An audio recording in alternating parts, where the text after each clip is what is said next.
बिस्मिल्लाहिर्रहमानिर्रहीम। अस्सलाम वालेकुम। मैं हकीम नूर चौधरी आज आपके सामने एक मैदे के इंतहा दर्जे जदीद नुस्खा लेके आया हूँ। मैदे के मुतल्लिक़ हम पहले वीडियो अपलोड कर चुके हैं। इसमें हम एक आइटम का इजाफा किया, इसीलिए मैं चाहता हूँ कि जो नुस्खा हम तब्दील करें उसकी वीडियो आप तक पहुँचाएँ। जो लोग सुबह डॉक्टर हज़रात के कहने के मुताबिक एक ओमेप्राज़ोल कैप्सूल सुबह खाली पेट इस्तेमाल करते हैं, यकीन यानी बंदा एक टाइम खाना ना भी खाए तो डॉक्टर के कहने पर वो कैप्सूल लाजमी खाता, तो मैं उन कैप्सूल से आपकी जान छुड़वाना चाहता हूँ। वो क्या है?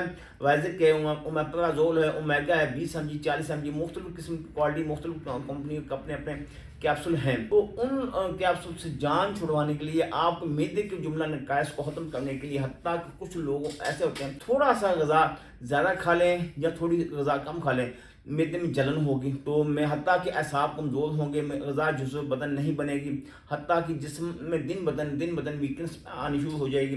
तो उन तमाम परेशानियों को ख़त्म करने के लिए ये नुस्खा आपके सामने लेके आया हूँ। एक पाउडर है, एक कैप्सूल फॉर्म में। तो इस नुस्खे को, यही जो लेबल आपके सामने, इसी किस्म की आपकी मेडिसिन मिलेगी। तो इसको आप सिर्फ एक कोर्स आपने इसका इस्तेमाल करना, तो यकीन यानी इसकी एक कोर्स के इस्तेमाल करने से आपके असाब में इतनी ताकत आएगी, आपके जिस्म में ऐसी फुर्ती आएगी, चुस्ती आएगी, रंग आपका लाल और सुर्ख होगा कि आप सोचेंगे कि आपने कौन सा कुश्ता इस्तेमाल कर लिया। सिर्फ ये मैदे के मुतल्लिका नकाइस को आपने ख़त्म करना, फिर देखिएगा आपकी सेहत कैसी होती है। दुआ में याद रखिएगा। अल्लाह ताला आपको अपनी हिफ्ज़-ओ-मान में रखे। अल्लाह